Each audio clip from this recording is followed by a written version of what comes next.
Welcome to your Artsy Girl podcast. I am your host, Christina Carrere. This is a podcast about art, poetry, and anything about creativity.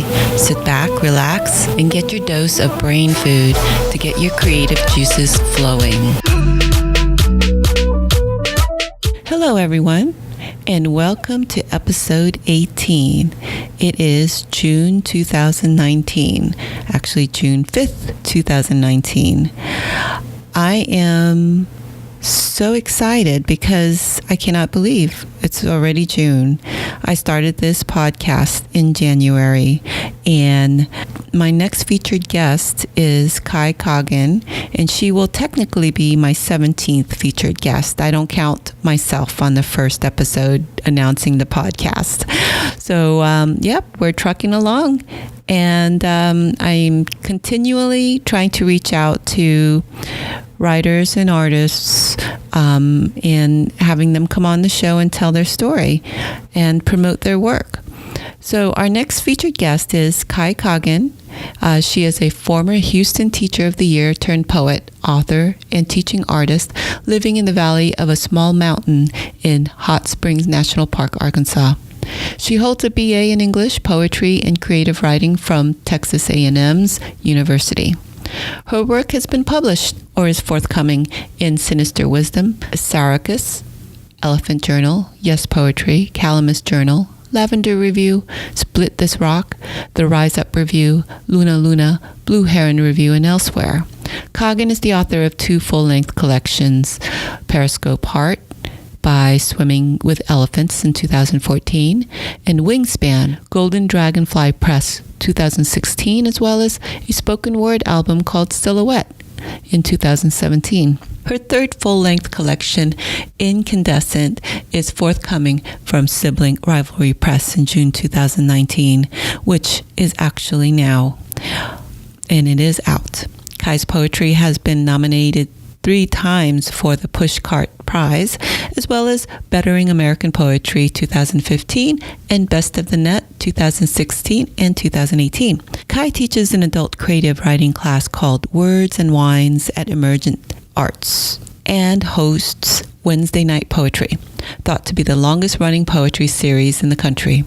She is also a teaching artist on the Arkansas Arts Council's Arts in Education roster, and with Arkansas's Learning the Arts, specializing in bringing poetry and creative writing to youth around the state.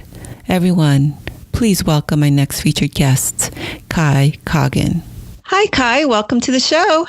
Hi, Christina. Thank you so much for having me. You are a Filipina American poet who has now published her 3rd book of poetry entitled Incandescent, by Sibling Rivalry Press.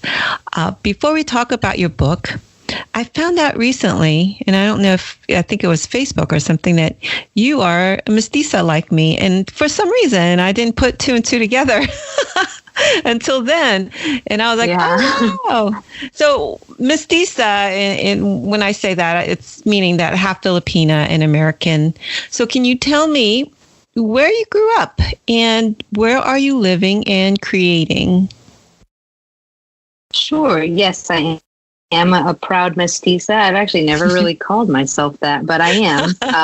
My mom is a little tiny Filipino lady. She's 4'11", named Estrellita, and she's from Tarlac, and she's a sister of 9 brothers and sisters, and they're still farming rice right now to this day. So that is part of my heritage, rice farmers. And my father was born in Georgia, in Atlanta, and they actually met in Hong Kong. No way. My mom was an au pair. Well, she wanted to get off of the farm. And she was, harvesting the rice one day and saw an airplane fly overhead. And she pointed at it and told my grandpa, I'm in one of those one day. And I'm going to, go somewhere and get out of here and make something of myself, basically. And he believed in her, and she did. And so she was the first to leave the farm. And she went to Hong Kong and was an au pair there for a rich family. And my father mother happened to be in Hong Kong working for the United Nations, and they met in a post office, and he thought she was cute and asked her out on a date, and the rest is history. They got married, and they got married and moved to Bangkok, where he worked for SCAP, which is a small sort of satellite program of the United Nations for the Eastern and Asian Pacific area of the world. So he was a speechwriter. And so he was stationed in Bangkok, and that's where I was born. So I was born in Bangkok, lived there till I was about 7, and they ended up getting a divorce. And what my mom wanted in the divorce basically was come to America. We came to America, and just my mom and sister and I, and I spent most of my actual raising in Houston. That's where I grew up, and that's where I really call home. I don't really remember too much about Bangkok. But so when anyone asks me where I'm from, I say Houston. And I live in the middle of, now I live in the middle of a 3 million acre national forest in Hot Springs National Park, Arkansas. So I heard cool. about that. It's a really well kept secret, and don't tell anybody, but it's really beautiful out here. Well, I think the cat's out of the bag. I heard about it. Damn. Well, it's interesting you said about your mom pointing at a plane. I swear to goodness, my mom told me the same story.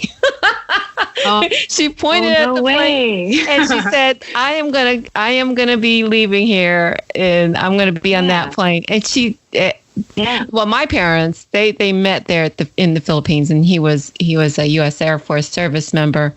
But she said the same thing. I mean, isn't that wild?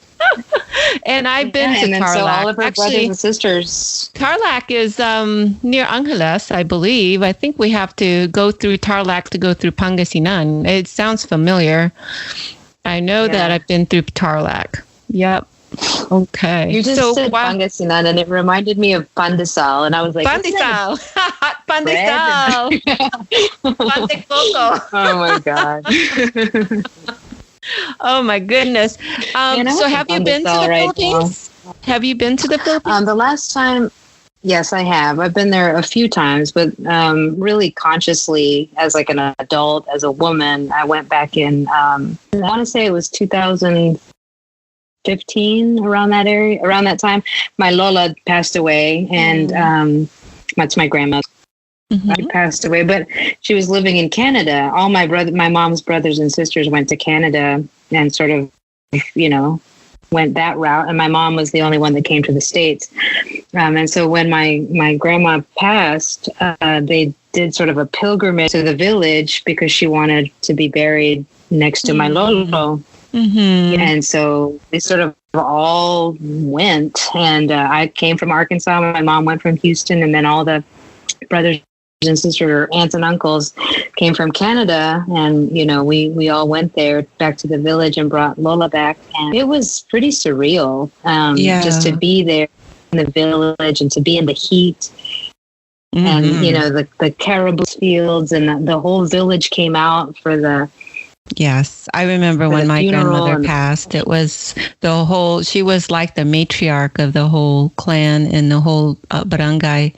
And I have to say, it was like hundreds of people that came out to, pay their respects. So I can relate to that. And the reason why, and it's interesting, it's like no matter who I talk to that's either Filipino or half Filipino, it's the diaspora is so wide and variant, right? I mean, it's just so many variables and so many experiences. Now, you didn't just straight up grew up in the States. Initially. So, I mean, it's wonderful. This whole world isn't it? Just being able to cross borders and, and I as I wrote in my poem, as one country became another, so, and on that, I want to touch basis on my next question. How much does the Filipino part of you show through your work? I know it is a part of me, which I cannot seem to separate from my aesthetics. How does it work for you? Well, that's the thing. Like when I went back, as an adult and as a woman, I realized how much it was not really a part of me and a part of how I write and how I navigate through the world. I mean, it is, it was always like, yes, I'm Filipino American. And of course, in Houston, my mom has hundreds of Filipino friends and we would go to parties and, you know how it is. All the pitas and titos and the egg and rolls the lumpia and the pancit. That was really the extent of the cultural exposure that I got to being Filipino. We'd go to Santo Niño Mass and things like that. But like when I actually set foot again on the soil and in the heat and with the people and the food and like slaughtering a pig to have for the funeral, like it's a big deal, and so a lot of that richness of culture didn't really make its way into my writing until after that experience, and I wrote several poems about that, and I even wrote a poem about my Lola while I was there, and I read it to the whole village because, like you said, your grandmother was sort of the matriarch. My grandfather was the mayor of that village. Basically, he was like the counselor, and so everybody came to him for advice and for everything. And so when she died, it was a really big deal. And so that's interesting that we have parallel experiences. But it doesn't really make. It doesn't really make its way very much into my writing because I was so in Bangkok and then in Houston, it was like the city. And I think my mom wanted to almost Americanize us, Westernize us. And so I was very Westernized as a child and even as a young adult. And so I didn't really tap into very much of that experience, but I hope to continue to uncover the very rich layers of all of that within my work and just within myself, honestly. Well, I was born and raised there, and I did in my earlier days, in my childhood, up to teenage years. I was immersed in there, but now that I've been stateside for many, many, many years, it's almost as if I'm just like getting more distant, from the cultural aspect of it. So I can relate to that part also. I understand. It's kind of flipped around for us. Yeah. I understand you're an educator. What do you teach and what grades?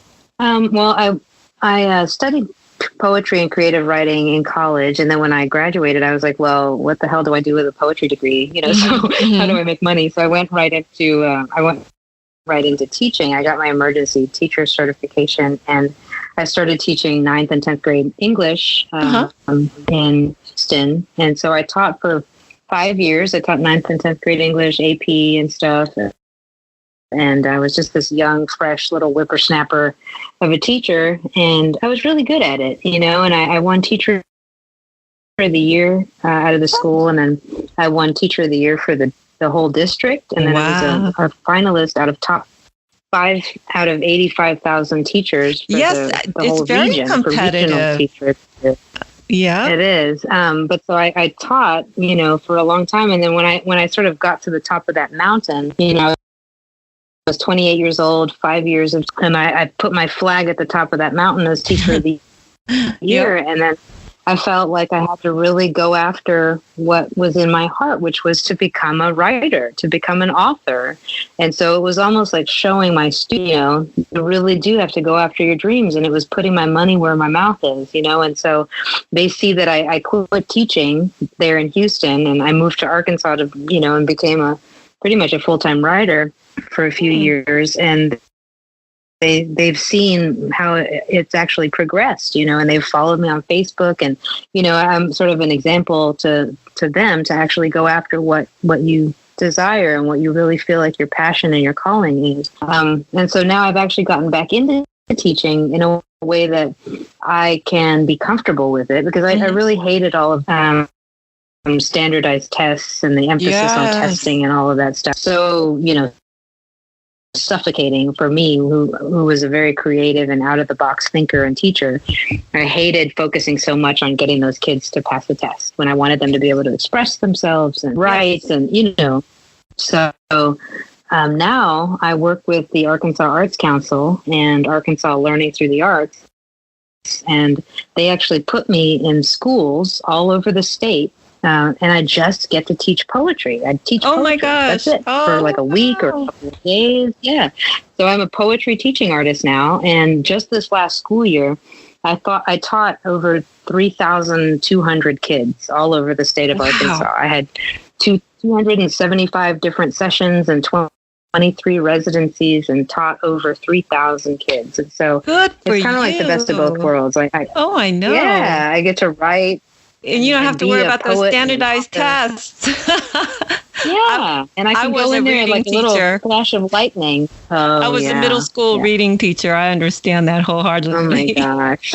Yeah. Oh my God. And good on Arkansas. I didn't know they were really progressive in the arts like that, I mean, the state as a whole is lacking a little bit in education and all of that stuff.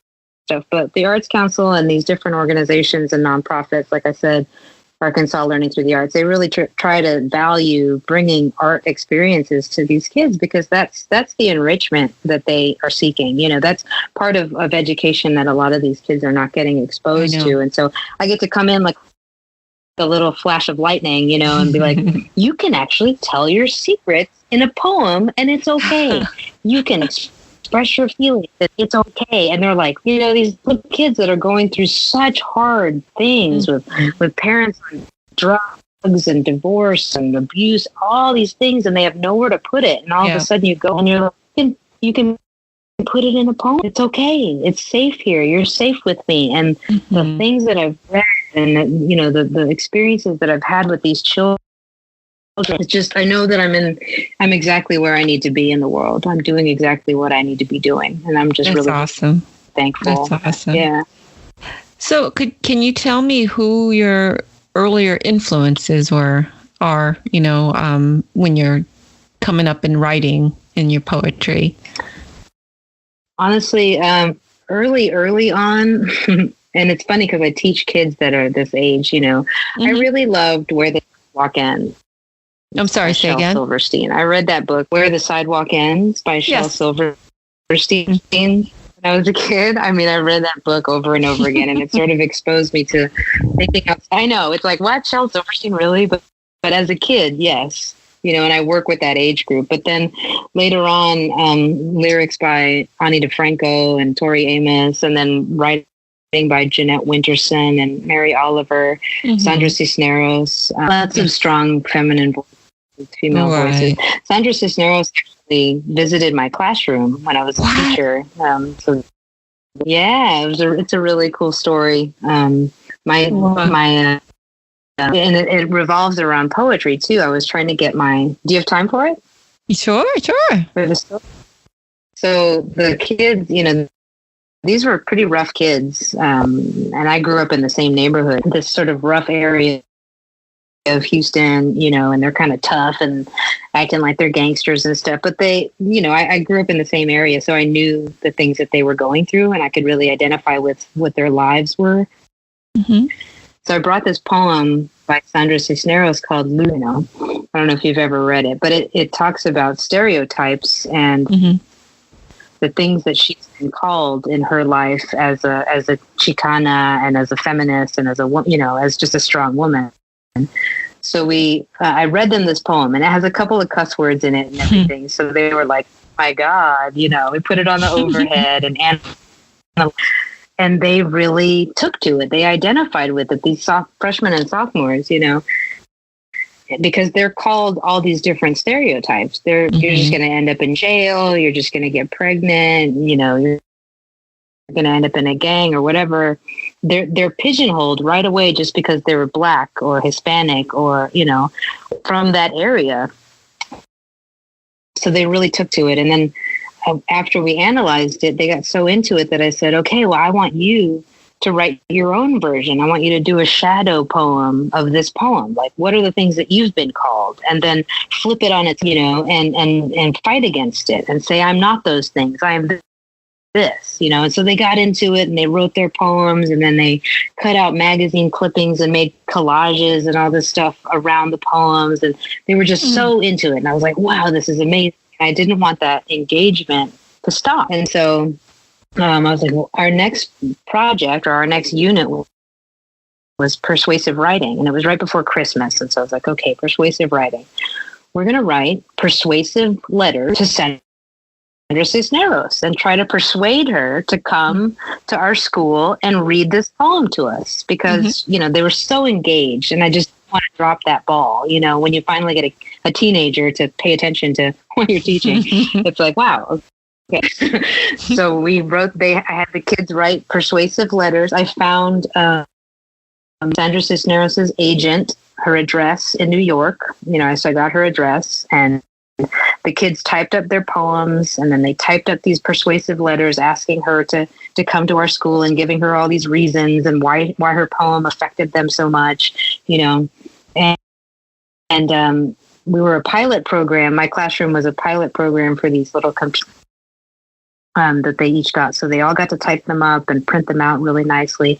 I brought in these fountain pens, and they got to practice signing their signatures and everything. So it was it was very, very touching and like a really big experience for them to send these like professional looking letters, right?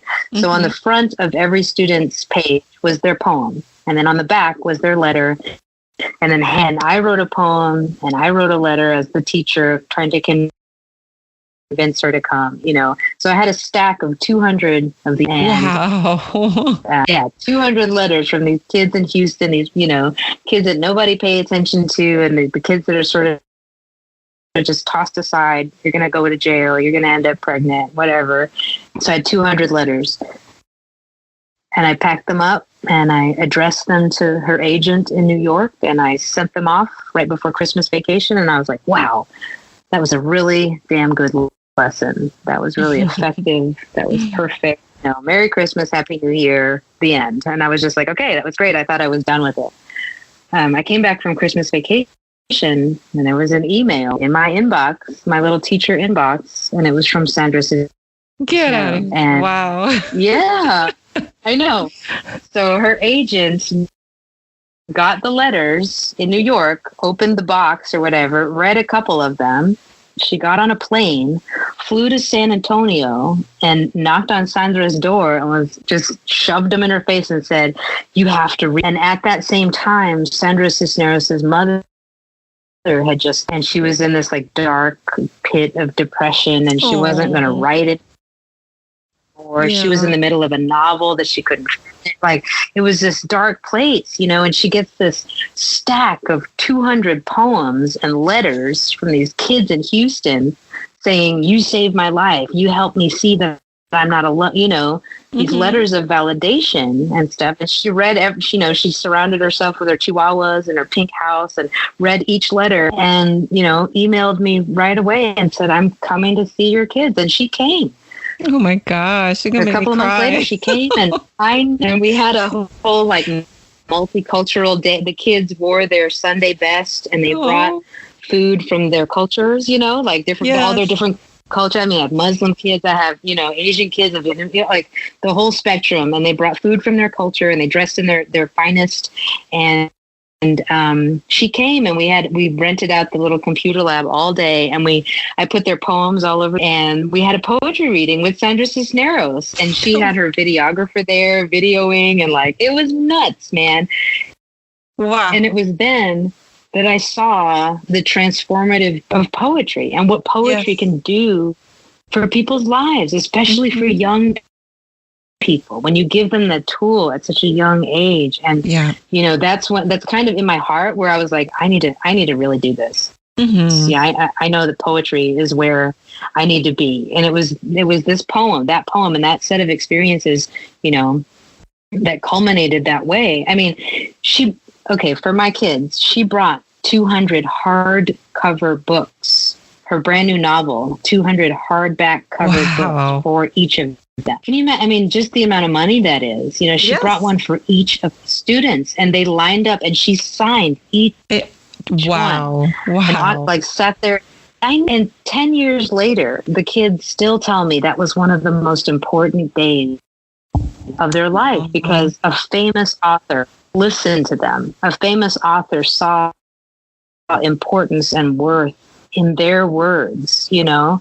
And so it was that was like a catalyst for me that said, I need to write, you know? And so Sandra invited me to Macondo, which is her writing retreat that she does. And, you know, it sort of just took off from there. And Sandra actually blurbed my first book, Periscope Heart. She wrote a blurb for my first book, you know, just the way that manifested, and the stars sort of lined up and the universe said, you know, this is what you need to be doing. Things like that have happened. Definitely she's a big influence in not only my work, but in my life as right. Wow, that's just like serendipity. I know. I want to mention, I don't know if you remember, but the reason why you're one of my Facebook friends is because you had submitted to my online literary art magazine like 4 or 5 years ago. I don't know if you remember the Manila Envelope. Oh my God, that's you? That's crazy. And now the Manila, like Manila, like the Manila Envelope. Yes. So I took the Manila Envelope into stereo now, so we're podcasting it. Nuts, man. Oh my God, I did not know that. That's wow. Yes. Cool. And it's interesting. I mean, that was one of my first submissions, Christina. That was like one of my first submissions. I'm so blessed. Look how the world is. That's nuts. It is. And I believe this is how artists, this is just my take on things as far as, you know, creative types, artists, writers. And there's a reason why we kind of gravitate towards one another, and how we kind of like, you know, the paths like serendipitously just cross, and then we find the connections further on. This is what happens, right? So, and here's this connection. We lay little breadcrumbs, and then all of a sudden, right. And it didn't only happen with you. I don't know if you're familiar with Darren D. Marie. Darren C. DeMarie. He blew up too in the poetry world. He took off. I mean, and Mark Wisniewski, he's a novelist, but he submitted to the Manila Envelope, and now he's like on his third. I don't know how many novels now, but he was talking about film option. I was like, wow, this is crazy. Wow. Awesome. That's nuts. And now you're on your third book of poetry. I am. Yeah. Wow. So tell me more about this new book. Do you happen to have a couple of poems you want to share? Sure. Yeah, I do. So Incandescent, I wrote Incandescent. It's my third book of poetry, and it was a pretty serendipitous, you know, union between me and my publisher, Sibling Rivalry Press. They're out of Little Rock, and it's Brian Borland and Seth Pennington.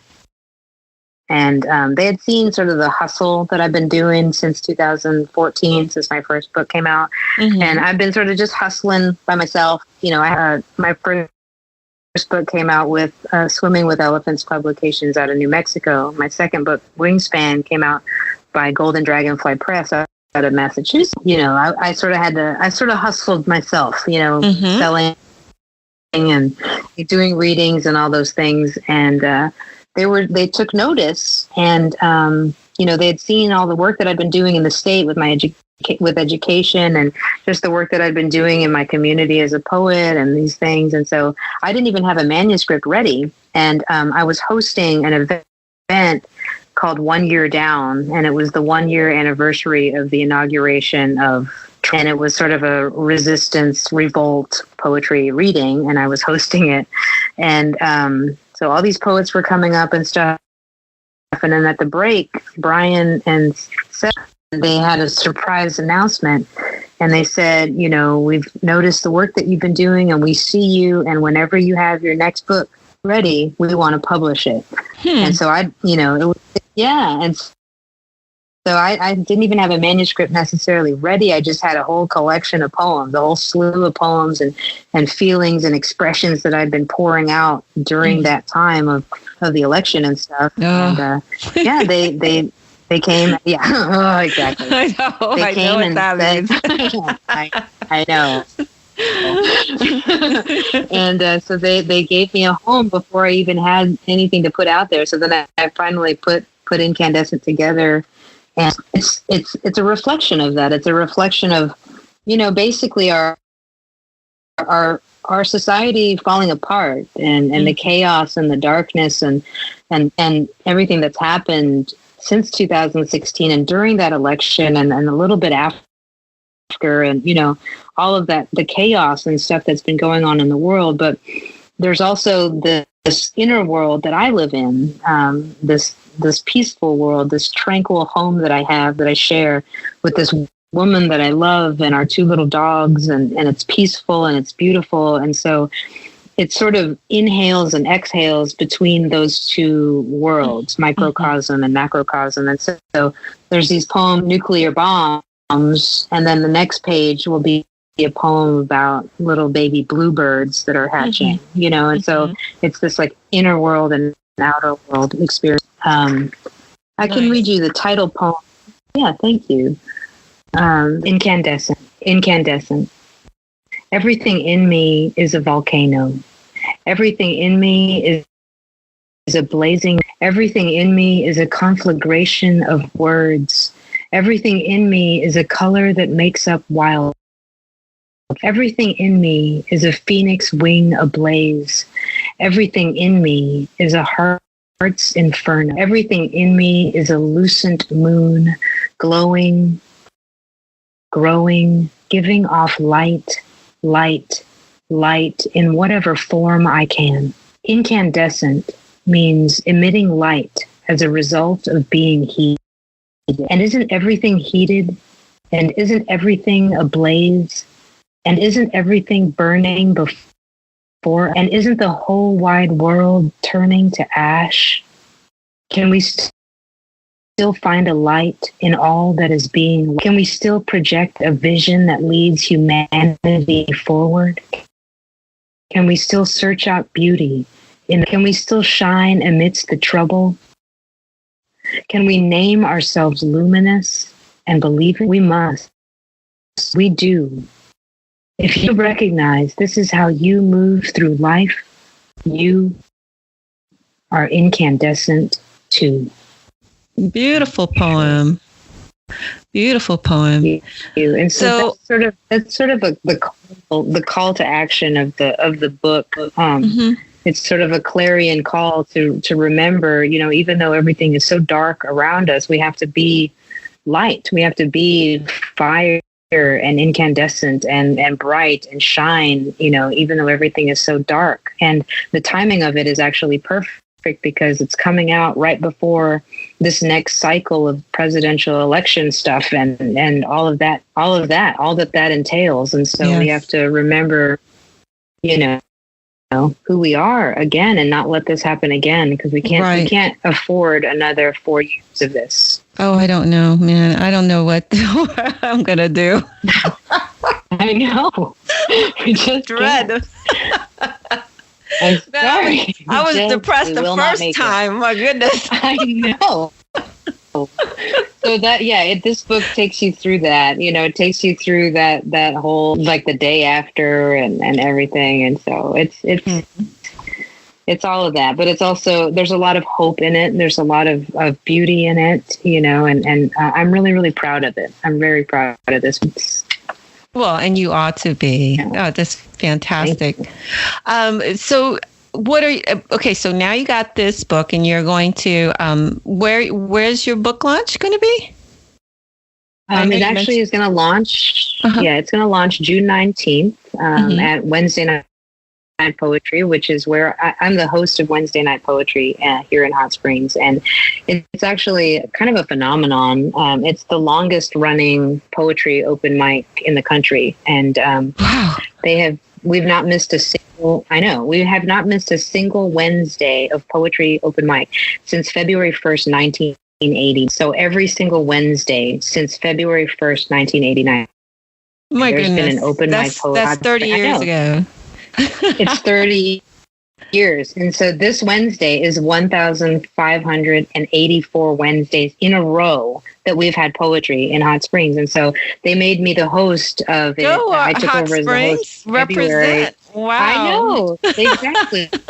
And so that's where I'm gonna launch this baby right here in my hometown, That's or awesome. not hometown, but where I live now. And so it's going to launch June 19th, and I have a slew of readings and stuff after that, but that's when it's going to launch. And there's a book trailer that I'm going to tomorrow. And so, Yes. yeah. Yes. So where can the audience learn more about you? A website? Do you have a website? I do have a website. And it's Coggin.com. Okay. KAICOGGIN.com. And the book signed copies of the book will be available there, or they can go to Sibling Rivalry Press and order it through the publishing house if they don't want a signed autographed copy. So all my information is on there. You can read all the pledged on that website as well. So yeah, That's awesome. Now, I everything think you I ever want to know about me. I believe a plug-in for Sibling Rivalry Press. They, I guess their philosophy is representing